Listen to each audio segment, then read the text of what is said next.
시선보이 시작하겠습니다. 저는 진행자 이지혜 기자입니다.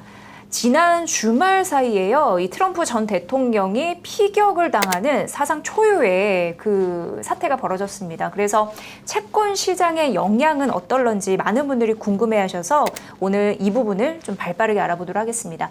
KB증권 박준우 연구원 연결합니다. 연구원님.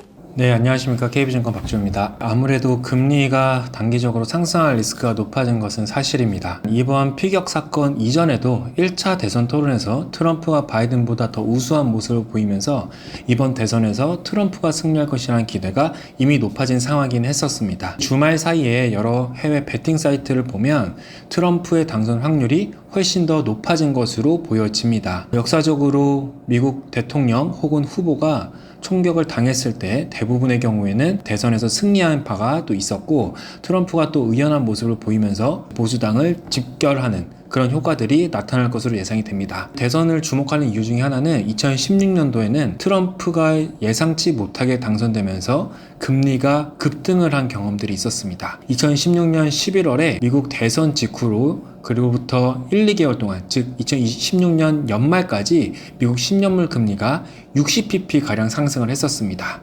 그 이유는 트럼프가 관세를 부과하겠다는 정책, 세금을 깎아주겠다는 그런 감세 정책, 이런 정책들이 인플레이션과 경기를 부양한다라는 기대가 커졌기 때문입니다. 지금도 2016년과 크게 다르지 않게 트럼프는 반이민 정책, 관세 부과 정책, 감세 정책을 펼치고 있습니다. 특히 시장은 2016년도의 경험을 빌어서 감세와 관세 부과 정책에 조금 더 예민하게 반응을 하고 있는 것 같습니다. 그래서 사실은 1차 대선 토론 이후에도 미국 금리가 일시적으로 상승을 했고, 특히 단기 금리보다 장기 금리가 큰 폭으로 상승을 했었습니다. 왜 장기 금리가 더 큰 폭으로 상승을 하느냐? 그 이유는 이제 감세와 같은 이런 경기 부양적인 정책들은 재정 적자를 심화시키는 요인으로 작용을 합니다. 그러니까 재정 적자, 연간으로 정부가 벌어들이는 돈보다 쓰는 돈이 더 많게 되면 그것들이 누적되면 GDP 대비 부채 비율이 높아지게 됩니다. 그걸 다르게 표현하면 결국 국채 공급이 늘어난다라고 표현을 할 수가 있을 것 같습니다. 결국 트럼프의 정책은 경기를 부양시키고 인플레이션 우려를 높이면서 거기다가 국채 공급까지 증가할 수 있는 리스크를 시장에 안겨주고 있다. 그런데 이제 1차 대선 토론 이후에는 트럼프가 앞서긴 했지만 여전히 좀 불확실성 높은 상태였는데, 이번 피격 사태로는 트럼프의 당선 확률이 점점 더 높아지고 있는 상황입니다. 미국 정책은 트럼프, 즉 대통령의 권한도 중요하지만 의회의 구성도 굉장히 중요합니다. 대통령만 공화당이고 만약에 의회를 민주당이 장악하고 있으면 법안을 통과하기가 굉장히 힘들겠죠. 그건 이제 우리나라도 마찬가지인데, 지금 여론조사 결과들을 보면 트럼프만 이기고 있는 것이 아니라 공화당이 미국의 하원과 상원까지도 장악할 가능성이 높은 것으로 점쳐지고 있습니다. 결국 이러한 부분들은 트럼프의 정책 모멘텀이 커진다는 것을 의미하고, 단기적으로는 장기 금리가 상승할 리스크가 커진다라고 볼 수가 있겠습니다. 그래서 지금 아직 미국장이 열리진 않았지만 아시아장에서는 장기 금리가 이미 소폭 상승하는 것으로 관찰이 되고 있습니다. 물론 금리 전망을 할 때는 대선 이벤트만 사실은 금리 영향을 주는 것이 아니고 다른 요인들도 다 같이 영향을 주기 때문에 사실은 금리를 전망을 하기 위해서는 이런 대선에 의한 장기 금리 상승 리스크도 고려를 해야 되지만 다른 요인들도 함께 고려를 해서 종합적인 판단을 내려야 될 필요가 있을 것 같습니다. 우선 단기적으로는 트럼프의 당선 확률이 높아지면서 금리 상승 리스크가 일시적으로 높아졌다, 이렇게 결론을 내릴 수 있겠습니다. 네, 트럼프 집권 시 인플레가 좀 심화될 가능성이 있다, 이렇게 우려하시는 분들도 계셔서 이번 이슈가 조금 더 크게 와닿지 않았나라는 생각을 해봅니다. 어쨌든 추가적으로 금리가 상승하는 고개연성, 그런 부분 잘 따져보시면 좋을 것 같고요. 자, 6월 CPI 지표가 나왔는데 4년 만에 하락세로 돌아섰습니다.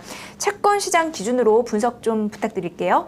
크게 세 가지 측면에서 바라볼 수 있을 것 같습니다. 첫 번째는 미국 6월 CPI는 4월 달부터 3개월 연속 예상치를 하회를 했었습니다. 실제로 5월 달에는 0% 전월비 기준으로, 6월 달에는 마이너스 0.1%를 기록을 했는데 4월 달부터 3개월 연속 예상치를 하회했다는 것은 좀 큰 시사점을 갖습니다. 그 전까지는 인플레이션의 경로가 너무나 불확실했기 때문에 어떤 달에는 예상치를 넘고 어떤 달에는 예상치를 하회하고 이런 부분이 계속 반복이 되었습니다.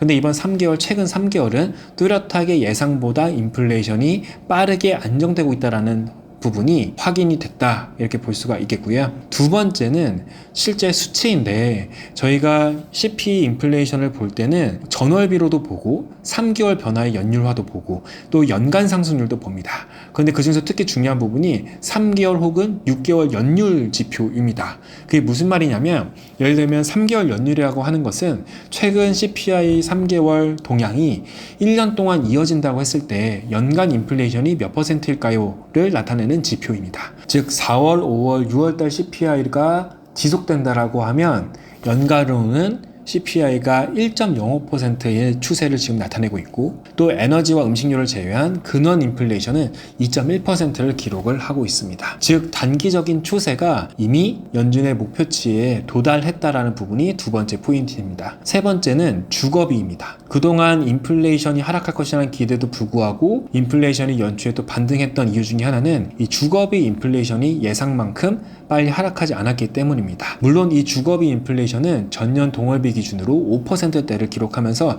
여전히 굉장히 높기는 합니다. 그런데 이 주거비 인플레이션은 실제 시장에서 거래되는 주택 임대료보다는 1년 이상 후행하는 경향들이 있습니다. 시장의 임대료와 아파트 가격 이런 지표들을 통해서 향후 주거비 인플레이션이 어떻게 방향성을 가져갈지를 나름대로 예측해 볼 수가 있는데 그동안은 그것에 대한 불확실성이 굉장히 컸었습니다. 그런데 이번에는 주거비가 뚜렷하게 하락하면서 주거비의 디스인플레이션에 대한 기대감이 커졌다라고 볼 수가 있겠습니다. 결국 CPI가 예상보다 잘 내려오고 있다는 것인데 이런 부분들로 인해서 9월 인하 기대가 커지고 단기금리 중심으로 금리가 하락하는 모습들이 나타났습니다. 네, 연준은 물가 안정과 완전 고용이라는 목표가 있는데 이 각각을 드러낼 수 있는 지표가 발표된 이후에 미국의 통화 정책의 방향은 어떻게 바뀌었는지 궁금합니다. 네, 방금 말씀드린 대로 CPI는 예상보다 더 빠르게 하향 안정이 됐기 때문에 연준 입장에서 물가 안정을 달성하지 못할 위험은 상대적으로 작아졌다고 평가를 할 수 있을 것 같습니다. 연초만 하더라도 연준은 인플레이션, 물가만 걱정을 했었는데 그 걱정을 조금 덜어낼 수 있었다. 한 부분이고요.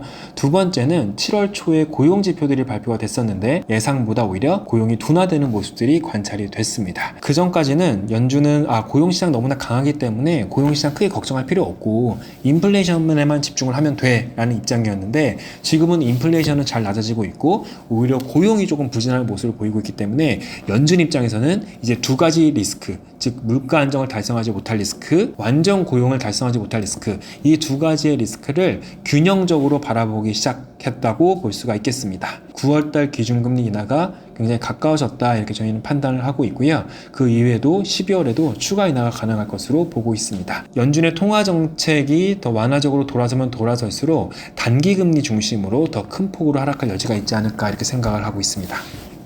네, 그렇다면은 미국의 10년물 금리의 방향성은 어디로 갈까요? 네, 서두에 이제 트럼프 관련해서 금리의 상승 리스크가 일시적으로 있다 이렇게 말씀을 드렸습니다. 다만 저는 9월 FOMC 이전까지는 물론 대선 이벤트도 중요하긴 하지만 연준의 통화 정책이 조금 더 중요하지 않나 생각하고 있습니다. 경기와 인플레이션이 같이 꺾이고 있는 상황에서는 이 요인이 10년물 금리를 주도할 것으로 보고 있는데요. 저희는 느린 디스인플레이션 국면, 즉 성장이 양호한데 인플레이션이 서서히 낮아지는 현재와 같은 국면에서는 미국 10년물 금리의 적정 수준이 4.2%에서 4.6%라고 평가를 하고 있습니다. 다만 앞으로 3개월, 6개월 후의 경제 상황을 좀 생각을 해보면 지금보다 경제는 조금 둔화됐을 가능성이 커 보이고 인플레이션도 지금보다는 낮아져 있을 가능성이 커 보입니다. 그런 경우에는 10년물 금리가 약 4%를 중심으로 등락할 것으로 전망을 하고 있는데 3분기 중에 미국 10년물 금리가 현재 4.2% 초중반대에서 4% 정도까지는 추가적인 하락 여력이 있다라고 보고 있습니다. 다만 미국 10년물 금리가 그 밑으로 하락하려면 즉 3%대로 안착을 하기 위해서는 침체가 발생하거나 디플레이션 우려가 커지거나 이러한 환경들이 충족이 되어야 되는데 아직까지 미국 경제의 침체나 디플레이션 우려는 굉장히 낮다라고 생각하고 있기 때문에 미국 10년물 금리의 하락은 4% 정도까지 기대해 볼 만하다 이렇게 좀 보고 있고요. 결국 4분기에 가면 또 트럼프 리스크가 발현되면서 10년물 금리의 상승세도 조금 제한하지 않을까 생각을 하고 있습니다. 지금은 기준금리 인하 사이클 덕분에 10년물 금리가 4% 정도까지는 추가 하락할 수 있다. 다만 침체도 아니고 트럼프 관련한 정책 리스크도 있기 때문에 그 이후로는 약간의 보합 국면이 연말까지 이어질 것으로 전망합니다. 미국 10년물 금리가 하락해도 4%까지는 하방을 지지하겠다, 이렇게 의견을 주셨습니다. 저희도 잘 근거로 삼아 보도록 하겠습니다. 오늘 여러모로 좀 급한 사안도 있었는데 발빠르게 대응해 주셔서 감사합니다. KB증권 박준우 연구원과 함께했습니다. 고맙습니다. 네, 감사합니다.